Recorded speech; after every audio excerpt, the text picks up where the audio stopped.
A billionaire hired a homeless woman to babysit his 4-year-old son for one day. He installed cameras in every room. That night, he checked the footage. She didn't steal anything. She didn't neglect the child. She didn't make a single phone call. But what she did at 2:47 that afternoon made him rewind the tape 3 times, because in that moment, she revealed something she never meant for anyone to see. And it didn't just change his son's life. It broke open a truth about himself he'd been running from for years. 41-year-old Darnell Whitfield had built everything a man could build. CEO of Whitfield Capital Holdings, a commercial real estate empire worth $8.7 billion, headquartered in the heart of Atlanta, 37 floors of glass and steel bearing his name.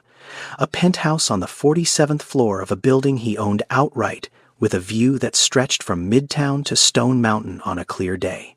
His desk was hand-carved walnut. His suits were custom-tailored in Milan. His watch alone cost more than most families earned in 2 years. But there was only one photograph on that desk. Just one. A woman with deep brown eyes and a smile that made the whole room feel warmer. Amara, his wife, dead 2 years now. Pancreatic cancer, diagnosed in March, gone by September, 6 months. That was all the universe gave him to prepare for the rest of his life without her. Darnell came from nothing. Bankhead, Southwest Atlanta. The kind of neighborhood where ambition either saved you or buried you. His father left before he could walk. His mother, Lorraine Whitfield, raised him alone on a housekeeper's wages and a philosophy forged in survival. You don't need anyone, Darnell. Self-reliance is everything. People will let you down. Money won't. He'd carried those words like armor for 41 years, built his empire brick by brick with them, never asked for help, never leaned on anyone, never trusted a soul he hadn't vetted, verified, and contractually bound. And then Amara died, and the armor cracked, not visibly, not to the investors or the board members or the journalists who profiled him in Forbes. To them, Darnell Whitfield was granite, unshakable. A man who closed a $400 million deal 3 weeks after his wife's funeral and never missed a quarterly target. But inside that penthouse behind those floor-to-ceiling windows, the truth was quieter and far more devastating. His son Jalen was 4 years old, brown eyes like his mother, same dimple on the left cheek, same way of tilting his head when he was thinking. Before Amara died, Jalen talked constantly, full sentences by 2.5, singing songs in the bathtub, naming every car on the highway, asking why the moon followed them home. After the funeral, the words stopped. Not all at once. First, the songs disappeared, then the questions, then the full sentences shrank to fragments. Fragments became whispers. Whispers became silence. By the time 6 months had passed, Jalen barely spoke at all. His pediatrician called it selective mutism, linked to grief trauma. His therapist said it was the brain's way of protecting itself from pain too large for a 4-year-old to carry. Darnell understood the diagnosis. He did not understand how to fix it. He hired babysitters, the best agencies in Atlanta, vetted, certified, background-checked, CPR-trained professionals who charged $200 an hour and came with glowing references. The first one lasted 3 weeks. Jalen refused to eat when she was in the room. The second lasted 9 days. She found him hiding under his bed at 2 in the morning, clutching Amara's old teddy bear, rocking in silence. The third quit after 4 days, said the child made her feel like a ghost in his own home. 4, 5, 6, 7, each one more qualified than the last, each one defeated by the same thing. A little boy who had decided somewhere deep in the architecture of his grief that opening up to another person meant losing them, and he would not survive losing again. Darnell could buy buildings, he could buy companies, he could buy islands if the mood struck him. But he could not buy his son's voice back. He could not purchase trust or safety or the feeling of a mother's arms that no longer existed. Some nights, he stood in Jalen's doorway and watched his son sleep. The boy curled around that teddy bear like it was the last solid thing in his world. Amara's bear, still faintly carrying her perfume if you held it close enough. Darnell would stand there wanting to cross the room, wanting to lie down beside his son and hold him until the silence broke, But something stopped him every time. Some wall he didn't know how to climb. He had built an empire out of steel and numbers. But he could not build a bridge 3 footsteps long to reach his own child. The 7th babysitter quit on a Sunday evening. Left a voicemail because she didn't have the courage to say it to his face. "I'm sorry, Mr. Whitfield, but your son doesn't need a babysitter. He needs his mother. And I can't be that. Nobody can." Darnell played the message twice. Then he sat in his penthouse surrounded by art worth millions and silence worth nothing, and for the first time since Amara's death he felt the full weight of a truth he'd been outrunning. He was losing his son. Not to illness, not to accident, but to the slow, invisible erosion of a child who had forgotten how to feel safe in the world. And all the money on earth could not stop it. Monday morning arrived like a verdict. Darnell had exactly 1 day he could not afford to miss. The board of Whitfield Capital Holdings was meeting at 9 sharp to finalize the acquisition of a $1.2 billion mixed-use development in Midtown. 18 months of negotiation. 3 competing bids eliminated. Regulatory approvals secured. This was the deal that would cement his legacy, the crown jewel of a portfolio that already stretched across 14 states.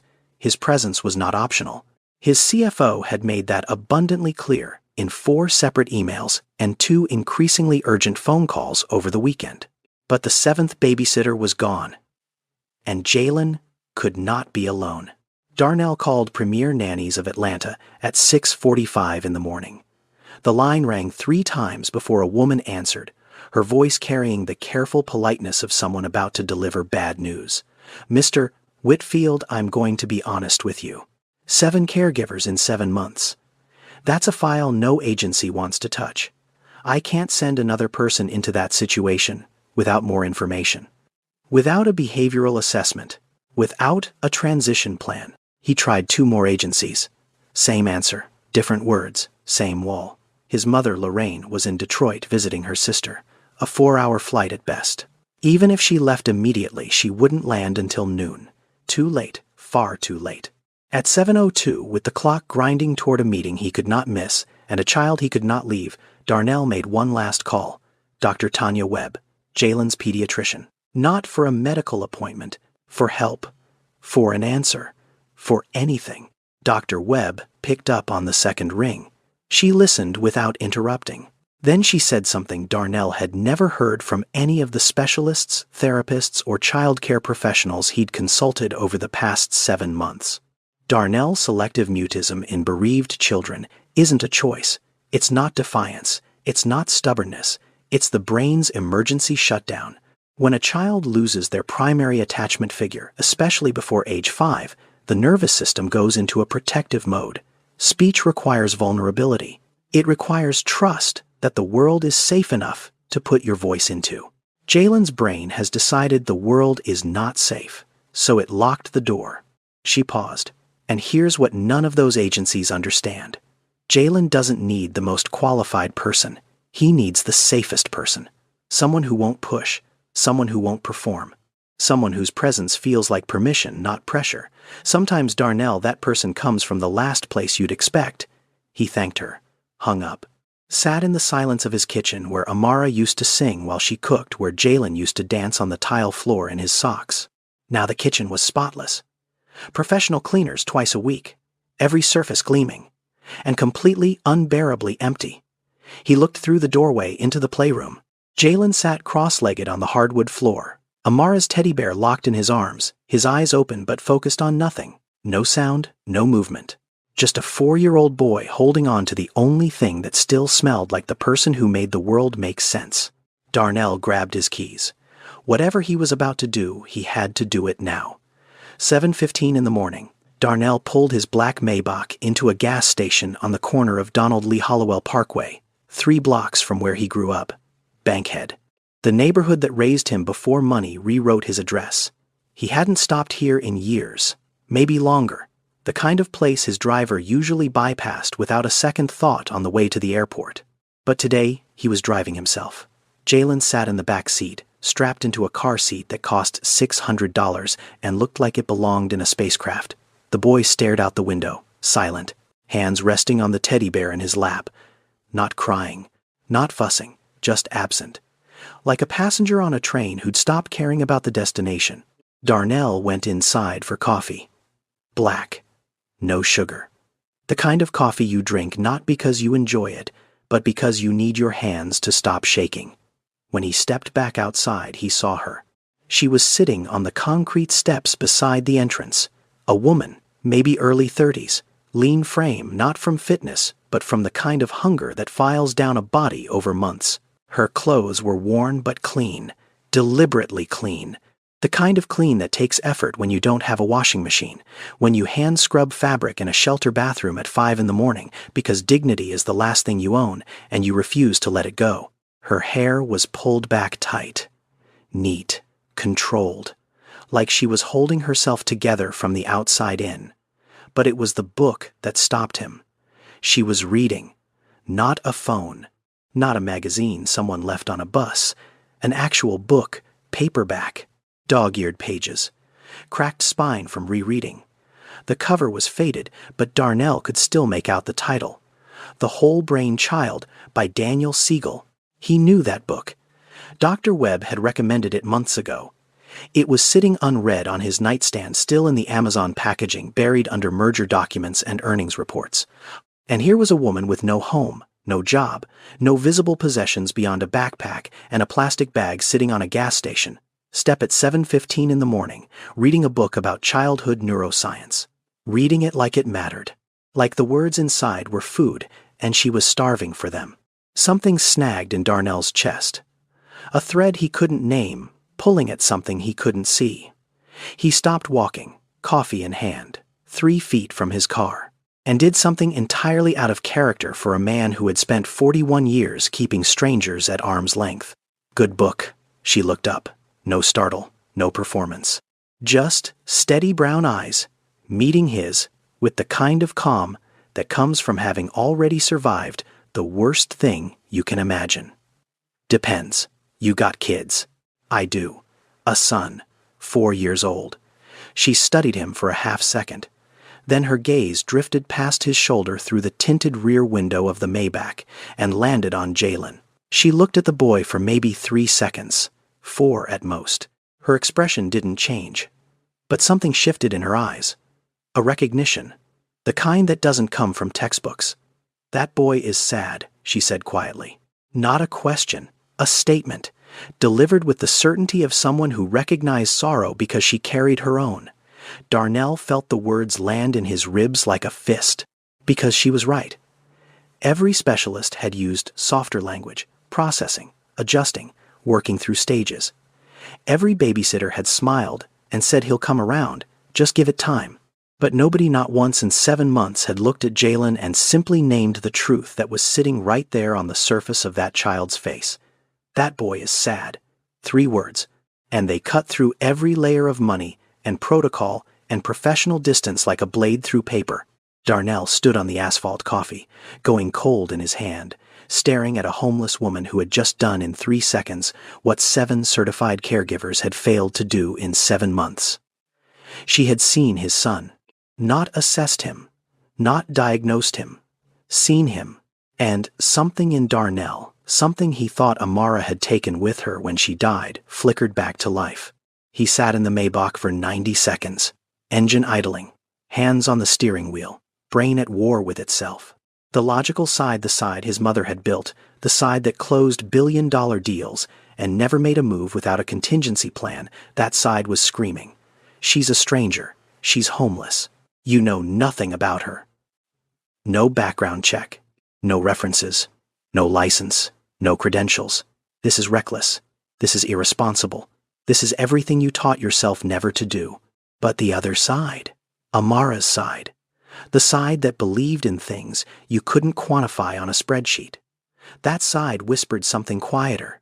She saw him, Darnell. She looked at your son for 3 seconds and saw what you've been too afraid to name for 7 months. What does that tell you? He checked the rearview mirror. Jalen sat motionless, bare in his lap, eyes on nothing. Darnell opened the door, walked back to the concrete steps where the woman was still reading. She didn't look up until his shadow crossed the page. I need someone to watch my son today. Just today. One day. I'll pay $500. She closed the book slowly, looked at him like he'd spoken in a language she was still translating. I don't have ID on me. I sleep at the shelter on Jefferson Street. I know, Darnell said. And I have security cameras in every room of my home, every corner. You'll be monitored the entire time. But my son won't know that. To him, you're just someone who came to visit. Silence hung between them like a held breath. Why me? She asked. You don't know me. Because you saw something in my son that 7 trained professionals missed. Because you're sitting on a gas station step reading a book about how children's brains work. And because I'm out of options and out of time, and my gut is telling me something my head can't explain. Keisha Monroe studied his face. No gratitude, no eagerness, no desperation, just measurement. Like she was weighing him the same way he was weighing her. Then she said something that made Darnell's breath catch. I'll do it. On one condition. If your son doesn't want me there, I leave. No argument. No second chances. Children know who's safe and who isn't. You let him decide. Not you. Not me. Him. His mother's voice erupted in his skull like a siren. Never trust a stranger, Darnell. Especially someone who has nothing to lose. People without stakes are the most dangerous people alive. But beneath that voice, quieter, warmer, steady as a heartbeat, came another, Amara. On her last night, machines beeping, hand in his. Eyes barely open, but locked on his like she was memorizing him for wherever she was going. Don't let Jalen forget how to love Darnell. Promise me. Don't let him turn into a fortress. He's just a little boy. He needs softness. He needs trust. Promise me. He'd promised. He'd broken that promise every single day for 2 years. Darnell looked at Keisha Monroe. Homeless, credentialless, unknown. Holding a dog-eared book about children's brains like it was scripture. Deal, he said. And the word felt like stepping off a cliff with no parachute and trusting the wind to carry him. The elevator opened directly into the penthouse. Keisha stepped out and stopped. Her sneakers met marble so polished she could see her own reflection staring back at her from the floor. The ceiling stretched up 14 feet. Floor-to-ceiling windows framed the Atlanta skyline like a painting nobody had bothered to hang. The living room alone was bigger than the entire shelter she'd slept in last night. Bigger than the apartment she'd lost. Bigger than any space she'd occupied in 3 years. Darnell moved quickly. Tour guide efficient.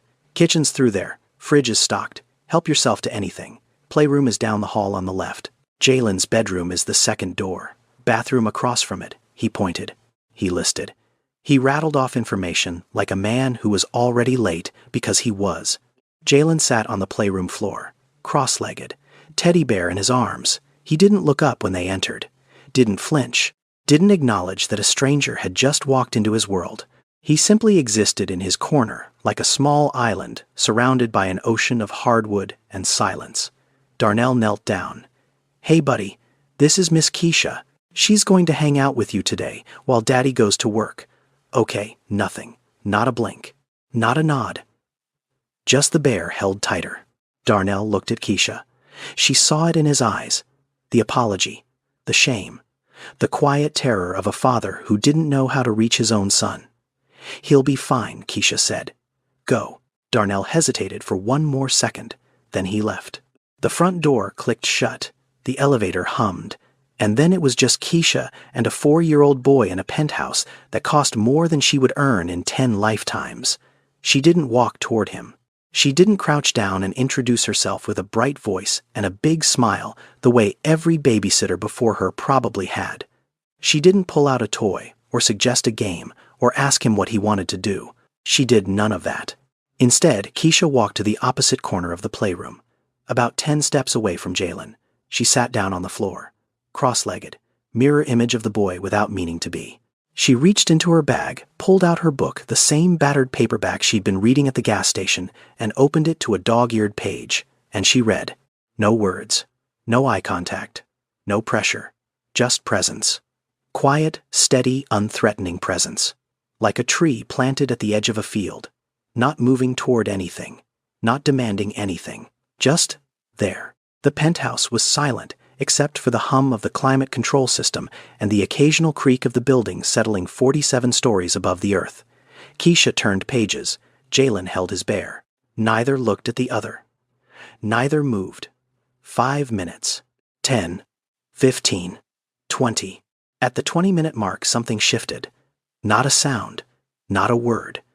Just a movement so small you'd miss it if you weren't paying the kind of attention Keisha was paying.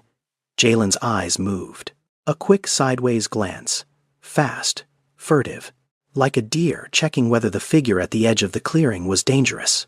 Keisha didn't look up, didn't react, just kept reading, her posture soft, her breathing even, every part of her body communicating one message. I'm not coming for you. I'm just here. 10 more minutes passed. Then Jalen did something he hadn't done with any of the 7 babysitters who came before. He pushed the teddy bear. Not far, maybe half a step toward Keisha. Then he pulled his hands back to his lap and went still again. Keisha saw it.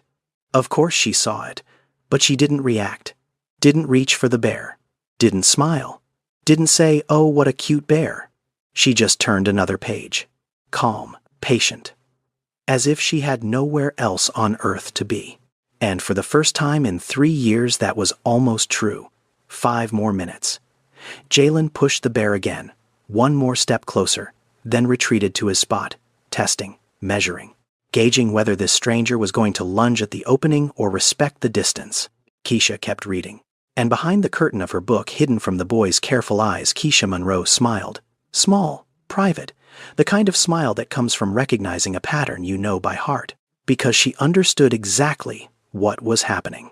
This child was testing her the same way she was being tested.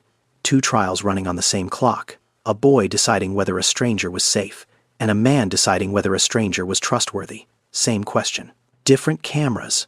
And between them, on the polished hardwood floor, a worn teddy bear sat in the middle of the room, like a bridge that was only half built, waiting for someone patient enough to let the other side come to them.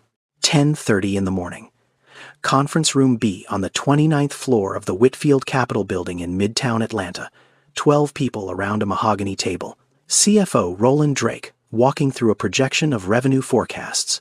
Legal counsel outlining contingency clauses. The $1.2 billion Midtown acquisition 18 months in the making, entering its final phase. Darnell sat at the head of the table. Custom suit, titanium pen. The posture of a man in complete control. But under the table his phone was already open. The Nanny Cam app glowed on the screen. 4 feeds, 4 camera angles, living room, playroom, kitchen, hallway. Tiny squares of footage streaming in real time from 47 floors above the city. He glanced down. Playroom camera. Keisha sat on the floor, reading. Jalen sat in his corner. Bear in his lap. Neither had moved. Darnell frowned. She's not doing anything. No interaction. No engagement. No toys. No conversation. She's just sitting there reading a book on my floor. What kind of babysitting is this? His thumb hovered over his phone. Part of him wanted to call, to tell her to try harder, to do something, engage the child. Isn't that what he was paying $500 for? But then he paused. He thought about babysitter number 1, Jennifer.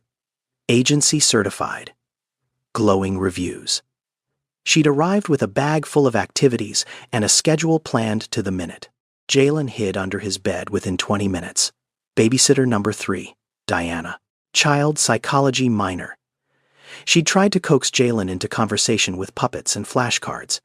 He'd stared through her like she was made of glass. Number 5, Andre. Male energy, the agency had suggested. Maybe the boy needs a different presence. Jalen wouldn't come out of his room for 6 hours. Every single one of them had pushed, engaged, tried, and every single one of them had been met with a wall that only grew higher with each attempt. Keisha was the first person who chose not to push at all. Darnell stared at the screen, and slowly something rearranged itself inside his understanding. She wasn't doing nothing. She was doing the hardest thing. She was waiting. 11:15. Kitchen camera. Keisha stood up, walked to the kitchen, opened the refrigerator. Darnell's eyes locked on the feed. His chest tightened. Here it comes. The voice of his mother whispered from somewhere in his memory. "Watch what people do when they think no one's looking, Darnell. That's who they really are." Keisha pulled out a loaf of bread, a jar of peanut butter, a carton of milk. She set them on the counter, made a sandwich, cut it carefully. Then she reached into the cabinet, found a drinking glass, and pressed it rim down into the bread like a cookie cutter. A star. She'd cut the sandwich into the shape of a star. She poured a small glass of milk. Set the plate and the glass on the playroom floor, midway between her corner and Jalen's. Not next to the boy. Not handed to him. Just placed. Gently. In the neutral space between them. Then she walked back to her corner and sat down. Picked up her book. Didn't say a word. Darnell watched the playroom camera. Jalen stared at the plate, the star-shaped sandwich, the glass of milk. His head tilted slightly. The first visible reaction Darnell had seen from his son in weeks. 1 minute passed. 2, 5, 7, 10. At the 11-minute mark, Jalen uncrossed his legs, crawled forward, slowly, carefully, like an animal approaching something that might disappear. He reached the plate, picked up the sandwich, looked at the star shape, turned it in his small hands, then took a bite and ate. Darnell's breath left his body. His shoulders dropped 3 inches, his hand pressed flat against the conference table. The CFO was mid-sentence about tax incentive structures. The lawyers were debating liability thresholds. A $1.2 billion deal hummed around him like a machine he'd built and no longer cared about operating.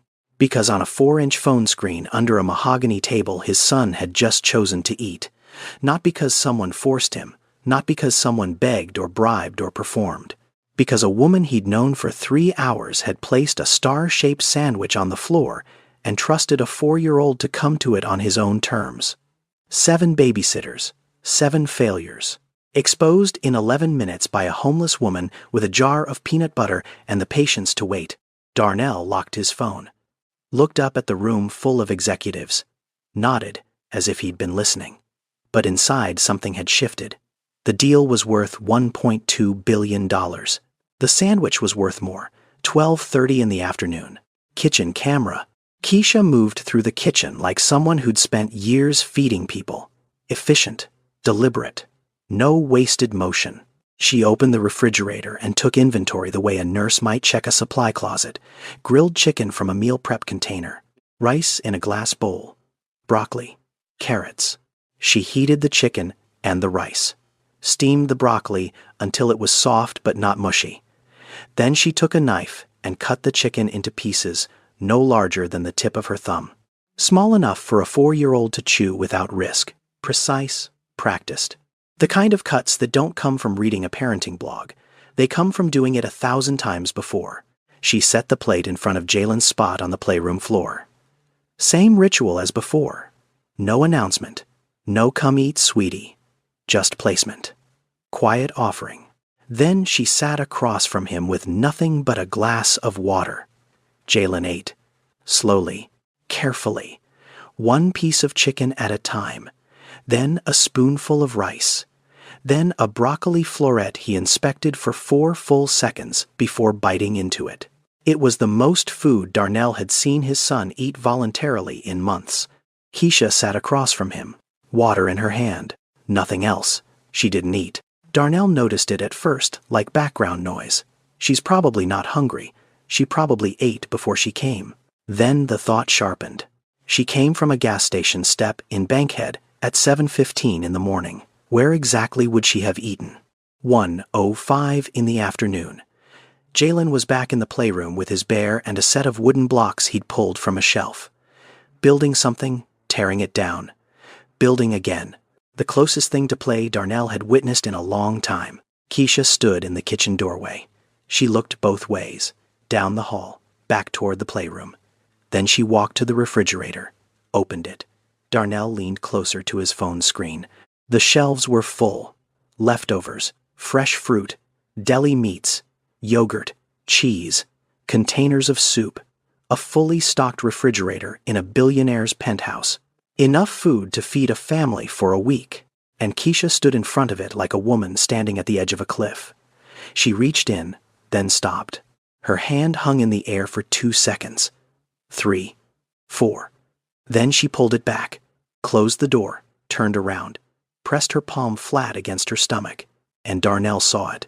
The slight tremor in her fingers, the way her jaw tightened, the almost invisible press of her hand against her midsection, the universal gesture of a body reminding its owner that it needed fuel. She was hungry, visibly physically hungry, standing in front of a refrigerator full of food that no one was watching, no one was counting.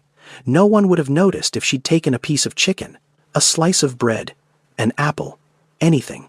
The camera was running, but she didn't know he was watching. She didn't know anyone would ever review this footage. As far as Keisha Monroe knew, she was completely alone with a sleeping child and a refrigerator that could have fed her for the first time in who knows how long, and she chose not to take. Darnell set his phone down on the conference table. His hand was shaking, not with anger, not with suspicion, with something he couldn't name, something that felt like the opposite of everything his mother had taught him. Lorraine Whitfield's voice crawled through his mind like smoke. The ones with nothing are the most dangerous, Darnell. They'll take whatever isn't nailed down and come back for the nails. But the woman on the screen hadn't taken a thing. She had served a child she didn't know, cooked food she wouldn't eat, stood before abundance she couldn't access in her normal life, and walked away from it with trembling hands and an empty stomach. Not because someone was watching, but because that's who she was when no one was. And somewhere in the basement of his certainty, a crack appeared in a wall Darnell had spent 41 years building. 2:30 in the afternoon. Living room camera. Jalen was asleep on the sofa, his small body curled into the cushions, teddy bear locked under one arm, breathing slow and even. The kind of sleep that only comes when a child's nervous system has decided even briefly that the world is safe enough to let go. Keisha stood over him. She pulled a throw blanket from the back of the couch and draped it over his body, carefully, the way you cover something precious. She tucked the edges around his shoulders, checked that his face was clear, that his breathing was unobstructed. Then she placed her hand on his forehead, just for a moment, checking for warmth, the instinct of someone who'd done this before, not for a job, for love. She stepped back, looked at him for a long moment, then turned and walked to the bathroom, closed the door behind her. Camera angle switched. Bathroom feed, high mount. The frame showed the upper half of the room, sink, mirror, Keisha's face and shoulders. She stood at the sink, both hands on the counter, head down, breathing. For 30 seconds, nothing happened, just breathing, deep, controlled, the kind of breathing people do when they're trying to keep something locked inside their chest from escaping. Then, at exactly 2:47 in the afternoon, Keisha Monroe sat down on the bathroom floor. She pulled her knees to her chest, wrapped her arms around them, and broke. Not gently, not quietly. This wasn't a tear rolling down a cheek. This was the kind of crying that comes from the deepest floor of a person, the sub-basement, where grief stores everything you've refused to feel for months, maybe years. Her shoulders shook. Her hands clamped over her mouth to muffle the sound. Every muscle in her body contracted around a pain she would not let escape that room. She cried like a woman who hadn't allowed herself to cry in front of anyone in a very long time. Like a woman who had been holding the sky up with broken arms and finally found 4 walls where she could set it down. Even if only for a moment. Darnell watched from his office. Alone now. Door closed. Meeting adjourned. The footage played on his laptop screen. He watched her shoulders heave, watched her hands press harder against her mouth, watched her rock slightly on the tile floor like a child self-soothing in the dark. Then she stopped. She went still, wiped her face with the back of her hands, stood up, turned on the faucet, splashed cold water on her cheeks, looked at herself in the mirror, and Darnell saw her lips move, barely. A whisper meant for no one but the woman in the glass. Not today. He needs you. Get up. 5 words. 5 syllables of survival compressed into a single breath. The mantra of someone who had been through something so heavy that getting through one day required a spoken command to her own body. She dried her face with a hand towel, straightened her shirt, took one more breath, then opened the bathroom door, walked back to the living room, and sat down on the floor beside the sofa where Jalen slept. And she began to sing. Low, almost a whisper. A melody so soft the microphone on the camera barely caught it. A lullaby, familiar at first. The opening notes of a song most people know. Hush, little baby, don't say a word. But then the lyrics shifted, changed, became something different, something personal. Words that didn't belong to the original. A version rewritten by a mother's hand. For a specific child, with specific love. Darnell heard it, and his blood went cold. He knew that melody. He knew those words. Not the standard version. The changed version. The private version. The one Amara had written herself sitting in a rocking chair in Jalen's nursery 3 years ago. The one she'd hummed every night, even in the hospital, even when the morphine made her forget where she was. The one nobody else in the world had ever heard, because Amara had never written it down, had never recorded it, had never sung it for anyone, except Jalen. And now, a stranger was singing it on his living room floor. Darnell hit rewind, played it again, leaned closer. Every word, every note, the same cadence, the same places where Amara would pause and hum instead of sing. The same improvised ending she'd added the week before she died. He played it a third time, hands flat on the desk, heart slamming against his ribs like something trying to escape a cage. It wasn't possible. It wasn't logical. It wasn't anything his brain could process through the frameworks of deals and data and risk assessment that had governed his entire life. But there it was. On a screen, in a bathroom, at 2:47 in the afternoon.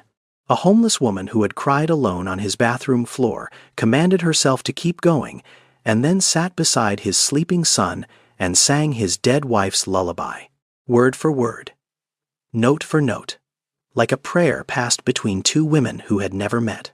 And Darnell Whitfield, who had spent 41 years trusting nothing he couldn't verify, felt something inside him surrender to a truth he could not explain.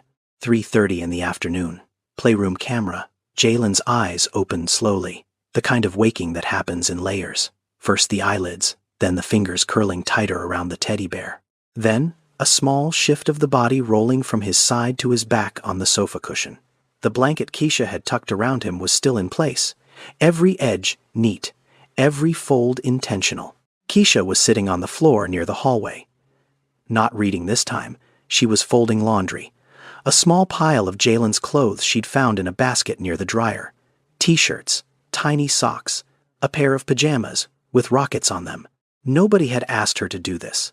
It wasn't in any job description. It wasn't part of any deal she'd made with Darnell at a gas station 9 hours ago. She was folding a stranger's child's laundry because her hands needed something to do, and care was the only language they'd ever spoken fluently.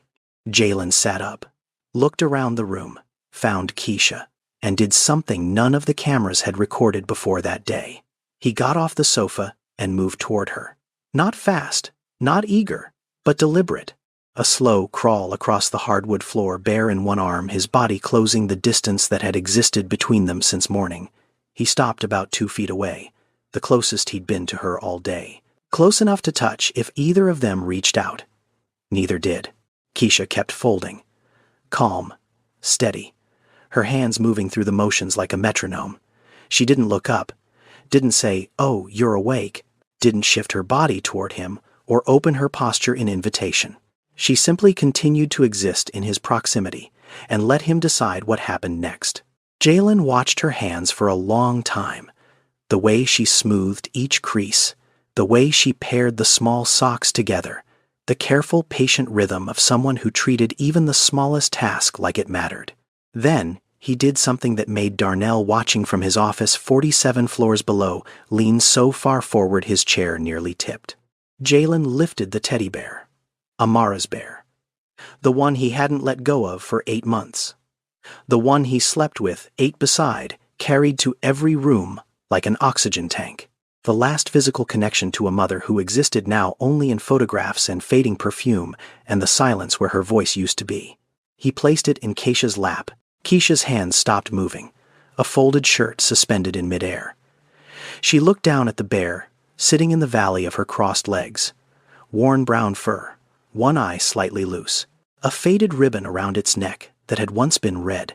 She understood what this was. This wasn't a child sharing a toy. This was a child handing over the most sacred thing he owned to someone he'd decided through hours of silence and patience and star-shaped sandwiches was safe enough to hold it. Keisha looked at Jalen, his brown eyes watching her, waiting. "Thank you," she said softly.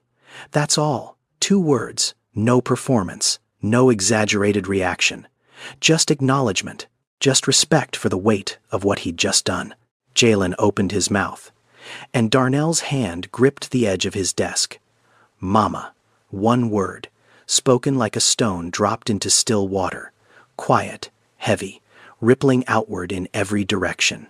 The first word Jalen had spoken in 8 months. But he wasn't looking at Keisha when he said it. He was looking at the bear.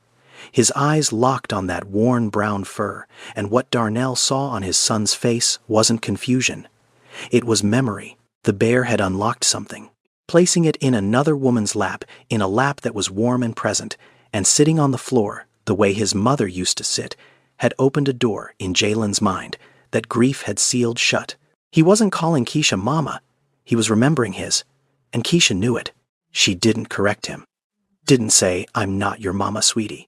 Didn't redirect or clarify or do any of the clinically appropriate things a trained professional might have been tempted to do in that moment. Because Keisha Monroe understood something that no textbook could teach and no certification could provide. She understood that a 4-year-old boy sitting on a floor holding out the word mama like a lantern in the dark did not need accuracy. He needed safety. He needed someone to hold the word without flinching. "I know, baby," Keisha whispered. "I know you miss her." And she opened her arms. Not wide, not dramatic, just enough.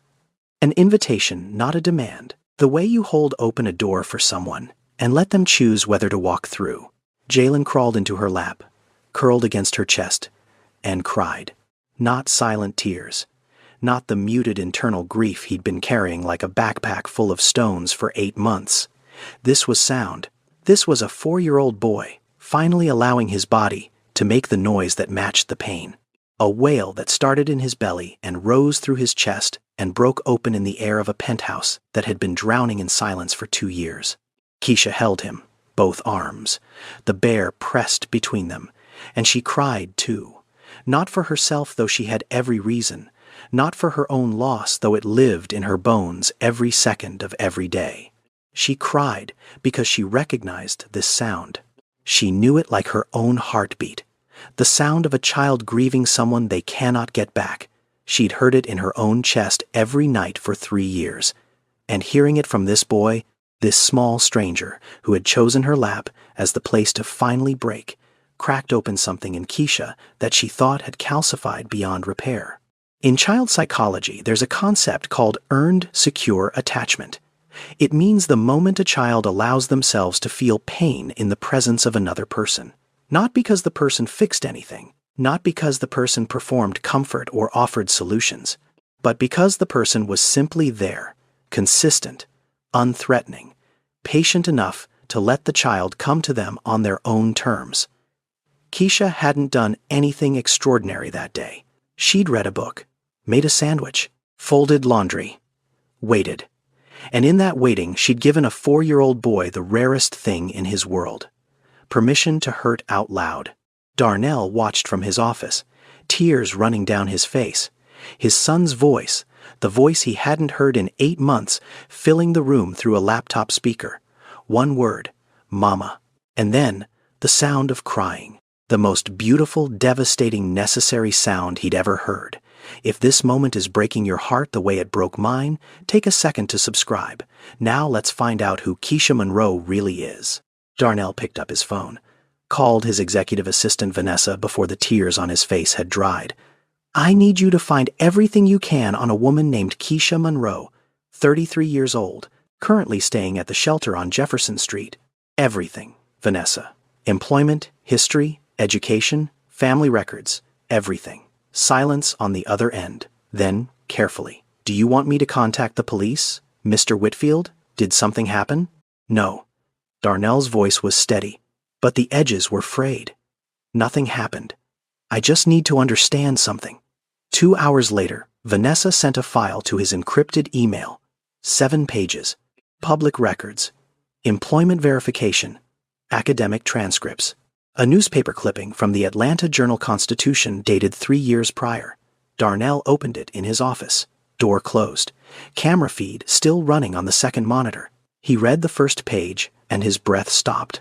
Keisha Denise Monroe. Born August 14, 1993. East Point, Georgia. Graduated Spelman College, 2015. Bachelor of Science in Nursing, Dean's List. 3 semesters. National Black Nurses Association Scholarship recipient. Employed at Grady Memorial Hospital, Atlanta. Pediatric Nursing Unit. 6 years. Performance evaluations consistently rated exceptional. Specialized in trauma-informed care for children with developmental and emotional needs. Certified in Pediatric Advanced Life Support. Trained in play therapy and nonverbal communication techniques for children experiencing selective mutism. Darnell read that last line twice. She wasn't guessing. She wasn't improvising. She wasn't a random woman on a gas station step who happened to be kind to children.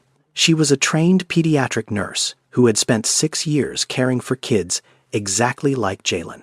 Every choice she'd made today, the distance, the silence, the parallel presence, the food placed without pressure, every single thing had been deliberate, professional, rooted in years of experience with children who had lost the ability to trust. He turned the page, and the air left the room. A newspaper clipping. Small. 2 paragraphs. From the community section of the AJC. Zuri Elise Monroe. Age 5. Daughter of Keisha Monroe of East Point. Passed away on March 11th after a 2-year battle with acute lymphoblastic leukemia. She is survived by her mother. A celebration of life will be held at Cascade United Methodist Church. Darnell sat back in his chair, closed his eyes. Let the information settle into him like rain into cracked soil. 3 years ago, Keisha Monroe had lost her daughter, 5 years old, the same age Jalen would be in 11 months. Leukemia, 2 years of hospitals and treatments, and hope held together with tape and prayer, and then gone. The pages after that told the rest. Employment termination, 4 months after Zuri's death. Inability to perform duties in the pediatric unit. A note from her supervisor expressing deep sympathy but citing repeated absences and emotional distress that compromised patient safety. Loss of health insurance. Eviction notice 3 months later. A spiral that no safety net caught because the system wasn't built to catch women who fall apart from the inside out. And the lullaby. Darnell understood now. Keisha had sung that song to Zuri. Her own version. Her own words. The way mothers do when the original lyrics aren't personal enough, aren't specific enough, aren't soaked in enough of their particular love for their particular child. She had rewritten the song the same way Amara had. Not because they knew each other, not because of some supernatural connection, but because 2 mothers in 2 different worlds had loved their children with the same ferocity. And that ferocity had shaped the same melody into nearly identical words. 2 women. 2 children, 2 versions of loss, 1 song. Darnell looked at the camera feed. Keisha was sitting on the playroom floor. Jalen beside her now. Not in her lap anymore, but close. Leaning against her arm, bare in his hands. Quiet again, but differently quiet. The silence of a child who had cried himself empty and found for the first time that emptiness could feel like relief instead of absence. She wasn't a stranger. She was a mirror, a mother without a child caring for a child without a mother. And somewhere in the space between those 2 losses, something was growing that Darnell could not name but could not deny. He closed the file, looked at his hands, looked at the screen, and for the first time in 2 years, Darnell Whitfield did not know what to do next. Not as a CEO, not as a strategist, not as a man who controlled outcomes, but as a father. As a human being standing at the edge of something too large for money to measure and too important for logic to contain. 6:03 in the evening. Kitchen camera. Keisha moved through the penthouse like a woman erasing herself. Methodical, thorough, the kind of cleanup that doesn't come from house pride, but from practice. From years of occupying spaces that don't belong to you and learning to leave them exactly as you found them. She started in the kitchen. Washed every dish she'd used. Dried them, put them back in the cabinets in the exact position she'd found them, wiped down the counters with a paper towel, folded the paper towel neatly and placed it in the trash, closed the trash lid, pushed in the kitchen stool. She moved to the living room, refolded the throw blanket and draped it over the back of the sofa at the precise angle it had been that morning, straightened the couch cushions, picked up the wooden blocks Jalen had played with, and returned them to the shelf in the playroom, arranged by size the way they'd been before she arrived. Then she found the teddy bear. Jalen had set it down on the floor near the spot where she'd been sitting all day. The spot that now, even though she'd moved, still seemed to pull the boy closer. She picked up the bear gently, held it against her chest for a moment, breathed in, then placed it back on the playroom floor in the exact spot where Jalen always kept it, right side up, ribbon straightened. She was removing every trace of herself, every fingerprint of her presence, not because she was hiding something, but because this was what she knew. Shelters, temporary beds, spaces that belong to other people. You use them carefully, and you leave them clean, and you don't assume you'll be invited back. That was the unwritten rule of a life lived on borrowed ground. But then she stopped. Camera angle. Kitchen counter. Keisha sat down on the stool she'd just pushed in, reached into her bag, the same backpack she'd carried from the gas station. She pulled out a piece of paper, wrinkled, torn from a notebook, and a pen. A single ballpoint pen with a chewed cap, the kind you pick up from a bank counter or a doctor's office lobby. She began to write. Slowly, carefully, each letter drawn with the deliberation of someone who knew these words mattered more than anything she'd said out loud all day. Her hand paused between lines, not because she didn't know what to write, but because the weight of it kept catching in her throat. 10 minutes. The camera recorded every second, her lips moving silently as she wrote, testing the words before committing them to paper. When she finished, she folded the letter twice, walked to the playroom, placed it beside the teddy bear, rested her hand on the bear's head for one beat, then pulled away. Jalen sat near the television. The screen played a cartoon he wasn't really watching, but he'd positioned himself on the floor right next to the spot where Keisha had spent most of the day. Her absence from that spot hadn't erased the gravity of it. He orbited the place she'd been like a planet that had found its sun and didn't yet know it had moved. Keisha stood in the hallway near the elevator. She looked back at the penthouse one final time. The marble floors, the 14-foot windows, the skyline burning orange in the early evening light. A home worth more than she would earn in 100 lifetimes. A home that for 8 hours had felt impossibly like somewhere she belonged. She took one breath, held it, let it go. Then she spoke. Soft, barely audible, meant for no one alive in that room. Thank you, Zuri. Mama can still do this. Mama can still love. The elevator doors opened. She stepped inside. The doors closed behind her, and Keisha Monroe disappeared from the 47th floor like smoke through a window crack.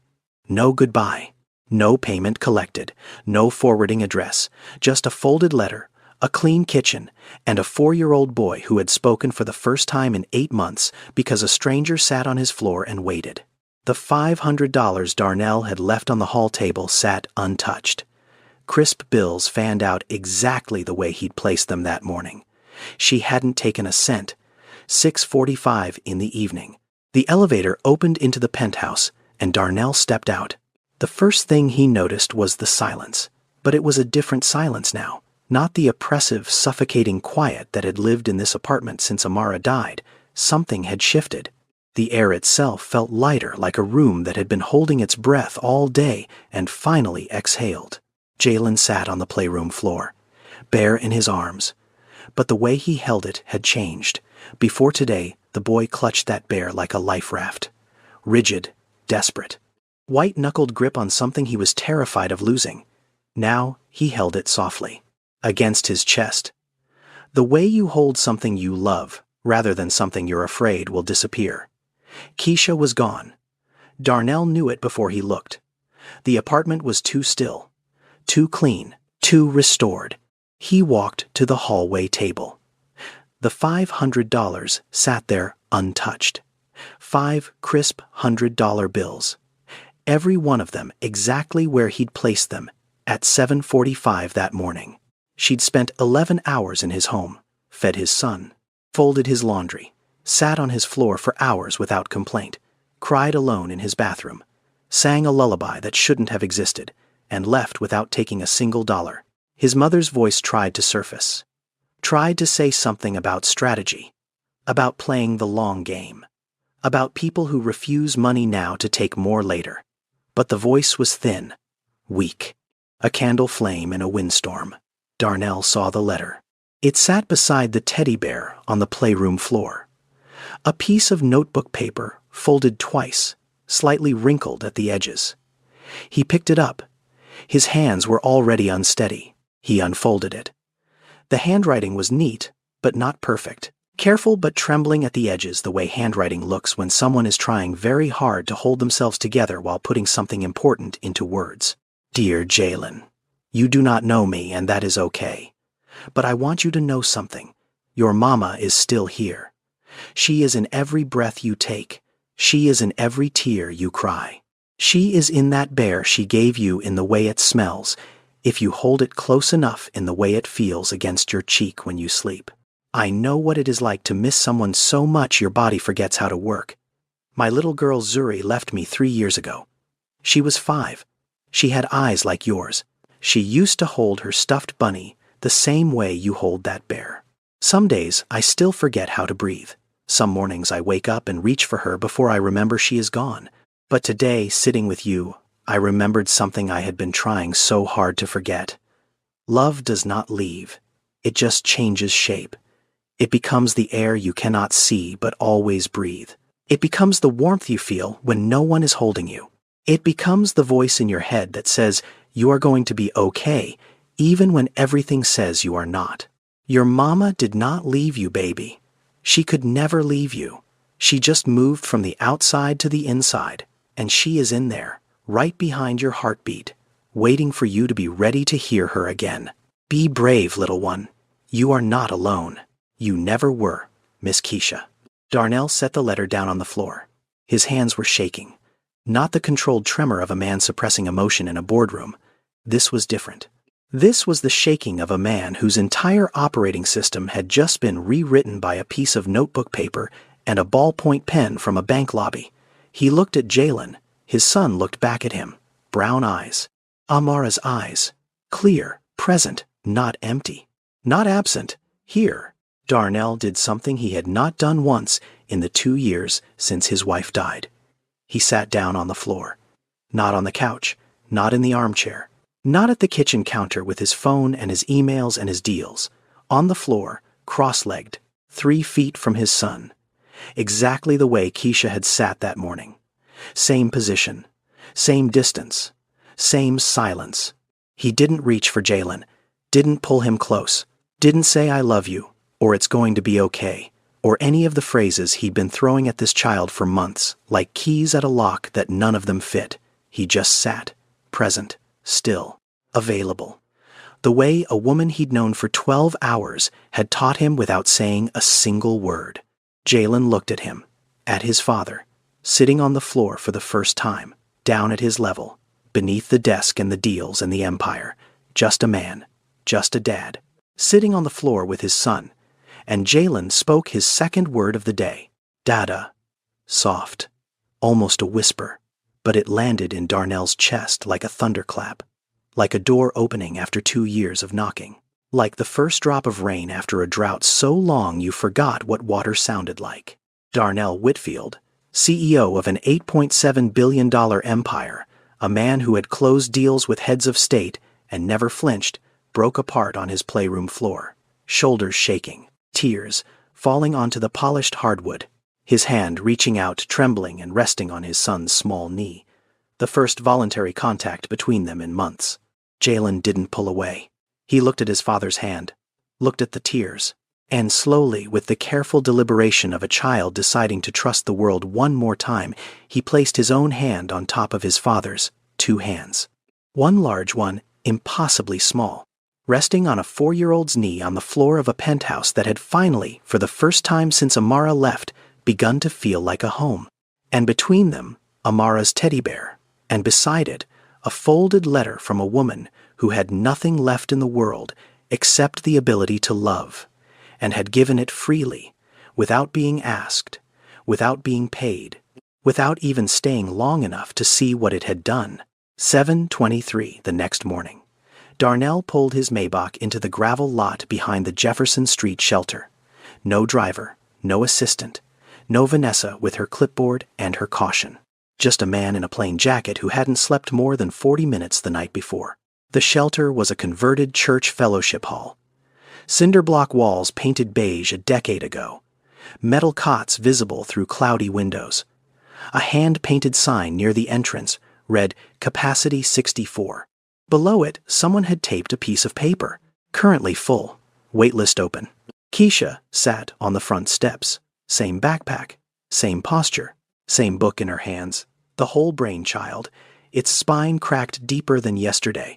Pages soft from being turned too many times by hands that had nothing else to hold. She looked up when his shadow crossed the concrete. And the first thing out of her mouth wasn't hello. "I didn't take the money," she said.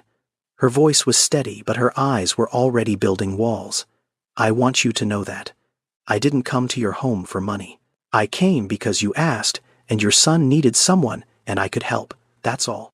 "I know," Darnell said. He sat down on the step beside her, not across from her, not standing above her, beside her. On concrete that was cold and cracked, and nothing like the marble in his penthouse. "I'm not here about the money."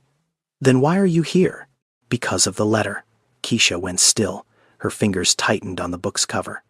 Darnell reached into his jacket and pulled out the folded piece of notebook paper, held it between them the way he'd held the $500 the morning before.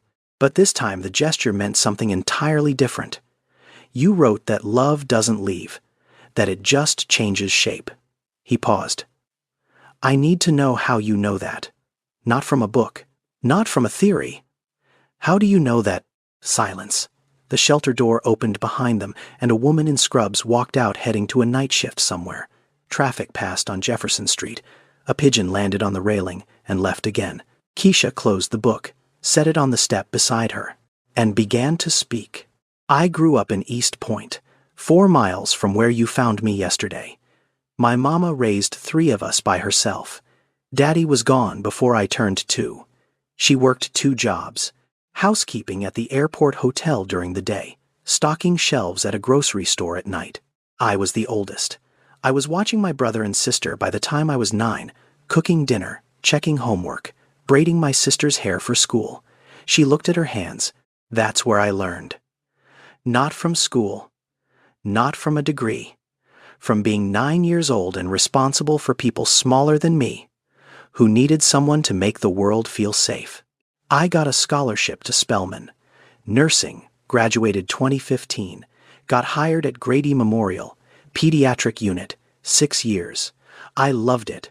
Not the way people say they love their jobs at dinner parties. I mean, I loved it the way you love breathing. Those kids were everything to me. The ones nobody else wanted to sit with. The scared ones. The ones who wouldn't talk. The ones who flinched when you reached for them.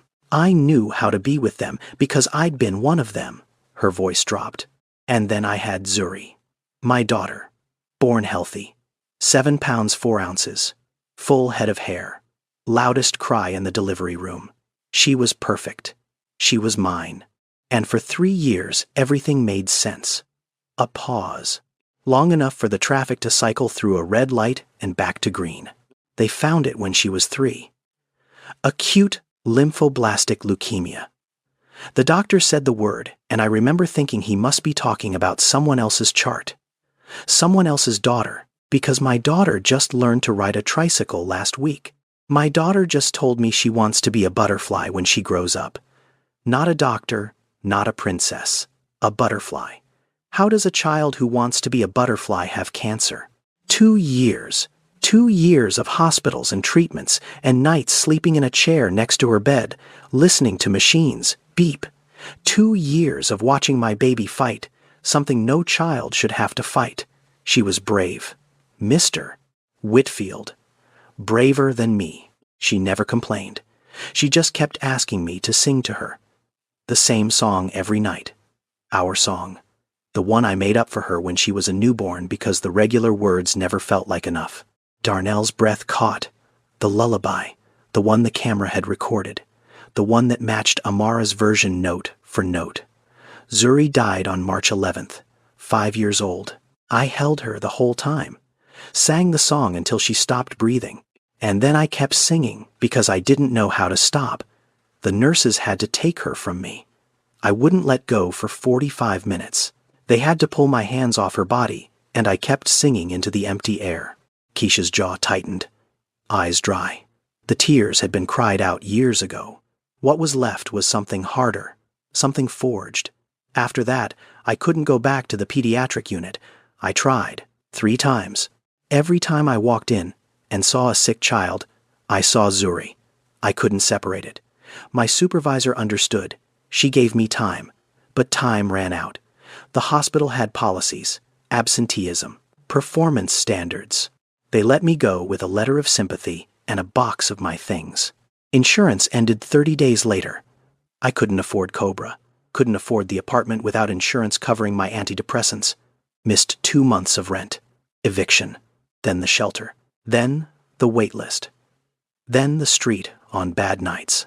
She looked at Darnell. I'm not homeless because I'm lazy, Mr. Whitfield. I'm homeless because the system doesn't have a place for grief. There's no leave policy for a broken heart. Nobody holds your apartment while you learn how to live without your child. Nobody pauses the bills while you remember how to breathe. Nearly 1 in 3 women in shelters like this one had steady work before everything collapsed. We're not failures. We're people who fell and found out the net has holes in it. Darnell sat on that step and let every word settle into him like stones dropped into water, each one sinking deeper than the last. He thought about the nanny cam footage, about the way Keisha had cut chicken into pieces small enough for a 4-year-old to chew safely, about the way she'd known to wait, to not push, to let Jalen come to her. 6 years of pediatric nursing. 6 years of children who flinched and wouldn't speak. She'd spent her entire career learning the exact skills his son needed, and then life had stripped everything from her except the knowledge itself. He understood the lullaby now. 2 mothers, 2 different lives, 2 children, loved so fiercely that the standard words of a standard song couldn't contain it, so both women had done the same thing. Rewritten the lyrics, made them personal, made them theirs. And, by some miracle of love's mathematics, the 2 versions had converged into almost the same song. Not because of coincidence, because love, when it's that deep, speaks a universal language. I have a proposal, Darnell said. Keisha looked at him. Guard up. The posture of a woman who had learned that when people with money make proposals, the terms usually aren't in your favor. I want to hire you, full-time, as Jalen's caregiver. Not a babysitter, not a temp. A real position, employment contract, salary, health insurance, and a place to live. There's a 1-bedroom unit on the 4th floor of my building. It's been empty for 2 years. It's yours. Keisha opened her mouth. Darnell raised one hand. I'm not finished. The position comes with a condition. I want you to go back to nursing. Jalen needs you now, and I need you now. But you need your career. Long-term, permanently. I'll cover the full cost of recertification. Emory has a program. Night classes. You take care of Jalen during the day. You study at night. When you're ready to go back to the hospital, you go, and I'll find someone else for Jalen. But until that day, we need you. He paused. Both of us. Keisha stared at him. The walls in her eyes flickered. Not falling yet, but shaking. Why do you trust me? You've known me for 1 day. You don't know anything about me except what's in a file. Darnell pulled out his phone, opened the Nanny Cam app, turned the screen toward her. She saw herself, on the bathroom floor, hands over her mouth, shoulders shaking, then standing, splashing water, looking in the mirror, whispering 5 words. I watched everything, Darnell said quietly. I saw you cook for my son and not eat. I saw you stand in front of a refrigerator full of food and close the door with shaking hands. I saw you cry alone on my bathroom floor when you thought nobody was watching. And then I heard you tell yourself to get up, because he needed you, a child you'd known for 6 hours. His voice cracked, And then I watched you sing my wife's lullaby to my son, the song nobody else in the world was supposed to know, and you sang it like you'd written it yourself, because in a way you had, for a different child, in a different life, but the same love." He set the phone down. "My mother taught me never to trust strangers. She said people with nothing to lose are the most dangerous people alive. And I believed her for 41 years. But my wife taught me something different." Amara said that sometimes grace shows up in disguise, that miracles don't look the way you expect, that the person who saves you might be the last person you'd choose. He looked at Keisha. "Yesterday, I chose to believe my mother. I put cameras everywhere. I treated you like a suspect. I watched every move you made and waited for you to prove her right." His jaw tightened. "You proved her wrong. Every single hour. Every single frame. You proved her wrong with a star-shaped sandwich and a closed refrigerator and a lullaby. And today, I'm choosing to believe Amara." Keisha's face changed.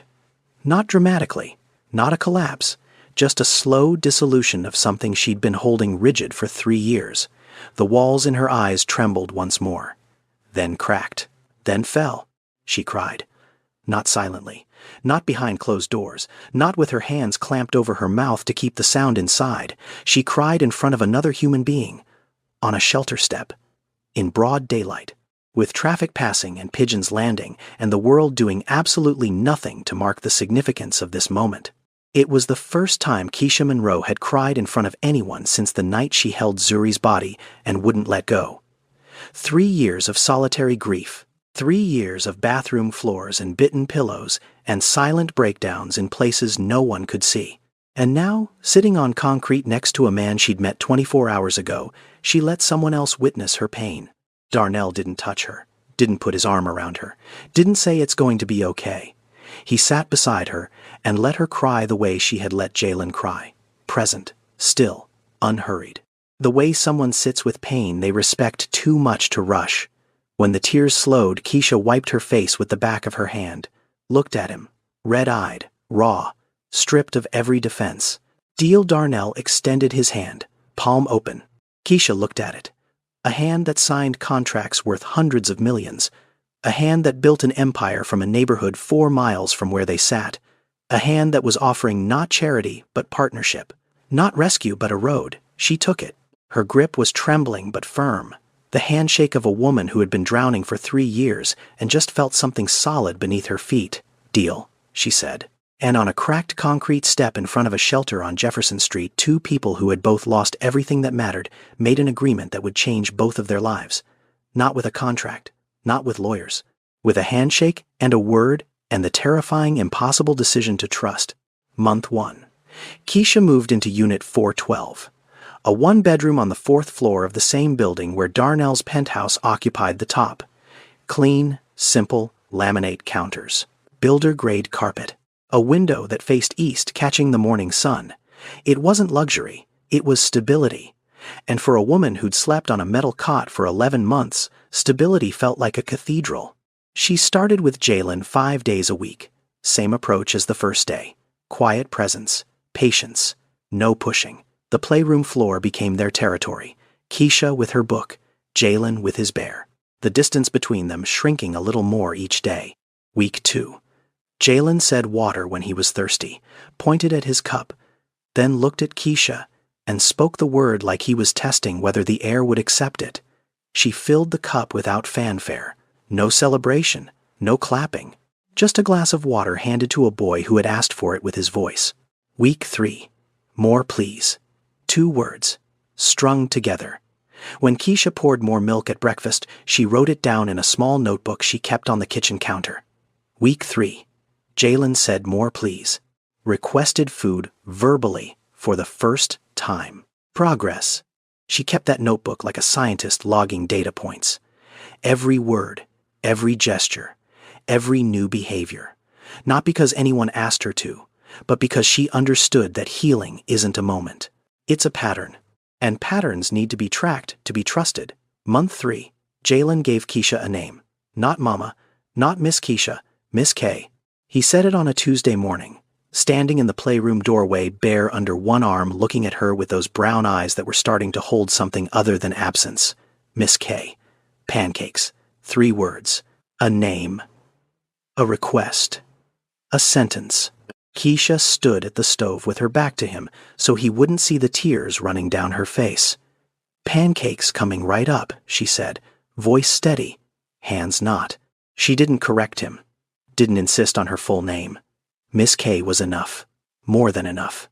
It was a child, choosing to call someone something personal, something that belonged just to them, and that was worth more than any title she'd ever held. Month 5. Keisha enrolled in the recertification program at Emory University School of Nursing. 3 nights a week, 6 to 10. She'd spend the day with Jalen, take him to his speech therapy sessions on Tuesdays and Thursdays, then hand him off to Darnell at 5:30, change clothes, eat a granola bar in the car, and drive 45 minutes to campus. She slept 4 hours a night, sometimes 3, but there was something in her eyes that Darnell noticed during those months. A brightness. Not the brightness of someone well-rested, the brightness of someone who has a reason to be tired. Purpose-driven exhaustion looks different from despair-driven exhaustion. It stands straighter. It moves faster. It doesn't apologize for taking up space.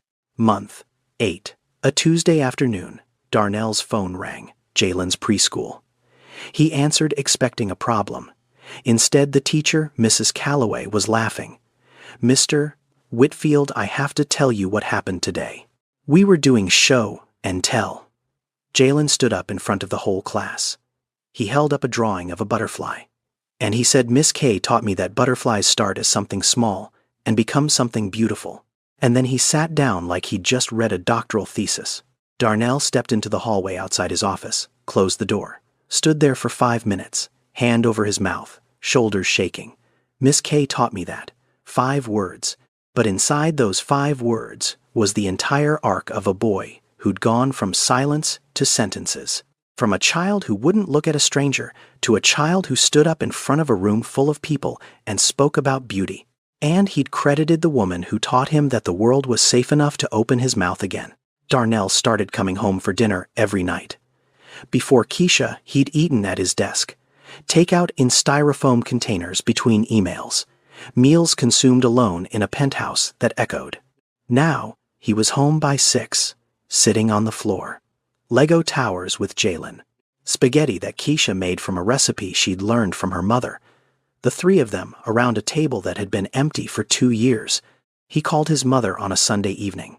Lorraine picked up on the first ring, the way she always did, the way mothers do. "Mama, there's someone I need to tell you about." He told her everything. The gas station, the cameras, the lullaby, the letter, the bathroom floor, all of it. Lorraine listened without interrupting. When he finished, the line was silent for a long time. "You trust this woman?" Lorraine asked. Her voice was careful, measured, the voice of a woman who had spent 67 years building walls to protect her son. "I do," Darnell said, completely. Another pause. Then, softer than he'd heard her speak in decades. "If you trust her, I'll try." Lorraine flew to Atlanta 2 weeks later. She walked into Darnell's penthouse wearing her Sunday dress and the expression of a woman preparing to find every flaw in the foundation. She shook Keisha's hand with the grip of a retired boxer, looked her up and down, sat on the couch with her purse on her lap like a shield. 10 minutes of small talk. Stiff. Careful. 2 women circling each other like diplomats negotiating terms. Then Jalen ran into the room. "Miss K, come see. I built a castle." Keisha knelt down. Jalen took her hand and pulled her toward the playroom, chattering, animated, alive. A boy who 8 months ago had been a silent island in the middle of a marble ocean, now dragging the woman who'd built a bridge to him out of nothing but patience and peanut butter sandwiches. Lorraine watched from the couch. 20 minutes. She watched Keisha sit on the floor with Jalen, watched her grandson laugh, heard his voice fill the apartment like sunlight through a window that had been boarded up for years. At the 30-minute mark, Lorraine Whitfield set her purse on the floor, walked to the playroom doorway, and looked at Keisha with eyes that were full. "You remind me of me," she said quietly, her voice breaking at the edges like ice in spring. Single mother, lost everything, kept going anyway. I spent 40 years telling my son not to trust people like us because I was afraid of what would happen if the world let him down the way it let me down. She wiped her eyes. I'm sorry I doubted you. I'm sorry it took me this long. Keisha looked up at her. 2 women. Different generations. Same scars. Same survival instinct. Same love made harder by the weight of carrying it alone. You were protecting your son, Keisha said. That's never something to apologize for. Lorraine nodded, sat down on the playroom floor, next to Keisha, next to Jalen, on the floor. The same floor that had become the common ground where broken people learned to trust each other again. And for the first time in his life, Darnell watched his mother sit on a floor and play with a child without worrying about who was watching or what it meant or whether the world was about to take it all away. 18 months later, Keisha Monroe walked through the front entrance of Grady Memorial Hospital, Pediatric Wing, 3rd floor. The same hallway she'd walked out of 3.5 years ago carrying a cardboard box of personal items and a grief so heavy it bent her spine. The nurses at the station saw her first, then the charge nurse, then Dr. Patrice Coleman, the attending physician who'd written Keisha's termination letter with tears in her own eyes. One by one they stood. Someone had placed a bouquet of sunflowers on the counter. Zuri's favorite flower, they remembered. Keisha stopped in the doorway, the same doorway.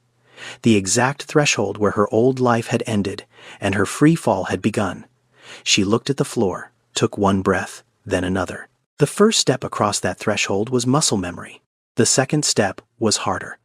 The second step required choosing to walk back into a room full of sick children, knowing exactly what it costs to love someone small and fragile and not guaranteed. She took the second step, and the hallway erupted in applause. 3 weeks later, Darnell stood at a podium in the ballroom of the Four Seasons Atlanta. 200 people, investors, hospital administrators, social workers, city officials, press. He announced the creation of the Zuri Monroe Foundation, named not for himself, not for his company, not for his brand, for a 5-year-old girl who loved butterflies and died in her mother's arms while a lullaby played. The foundation's mission was specific, not broad philanthropy, not vague goodwill, targeted support for women in healthcare professions who had lost their careers due to mental health crises, grief, or caregiving burnout. Emergency housing, recertification scholarships, counseling, job placement, a net built to catch the people the system let fall. And, sitting in the front row, wearing scrubs, because she'd come straight from her shift, was Keisha Monroe, not as a guest, not as a beneficiary, as the foundation's program director. Because no one in that room understood the holes in the net better than a woman who'd fallen through every one of them. That night, after the cameras left and the ballroom emptied, Darnell sat alone in his penthouse. Jalen was asleep in his room, door open, nightlight on. The sound of a 5-year-old breathing steadily drifted down the hallway like proof that the world still worked. Darnell opened his laptop, pulled up the Nanny Cam archive, scrolled back. 18 months. Found the date, found the timestamp. 2:47 in the afternoon. He pressed play. There she was, Keisha, on the bathroom floor, knees to her chest, hands over her mouth, shoulders shaking with a grief she refused to let anyone hear. A woman who had lost everything sitting in a stranger's bathroom, breaking apart in the only private space she could find, then standing, splashing water, looking in the mirror, and whispering 5 words to her own reflection. Not today. He needs you. Get up. Darnell watched it one more time, then closed the laptop. He had installed those cameras to catch a thief, to confirm his suspicion, to prove that a homeless woman given access to a billionaire's home would take whatever she could and disappear. But what the cameras actually caught was proof of something else entirely. Evidence that goodness exists even when no one is watching, especially when no one is watching. That a woman with nothing can stand in front of abundance and choose restraint. That a stranger can hold a child's grief like it was her own. That love survives the worst thing that can happen to a person and still finds a way to reach across the distance and touch someone new. The Nanny Cam was designed to watch her, But in the end, it was Darnell who finally saw himself clearly for the first time. This story is a work of fiction. The names, characters, places, and events are products of imagination or used fictitiously. But the issues it explores are not. Childhood trauma is real. Selective mutism affects thousands of children in the United States who have experienced loss or abuse. Most of them are not defiant.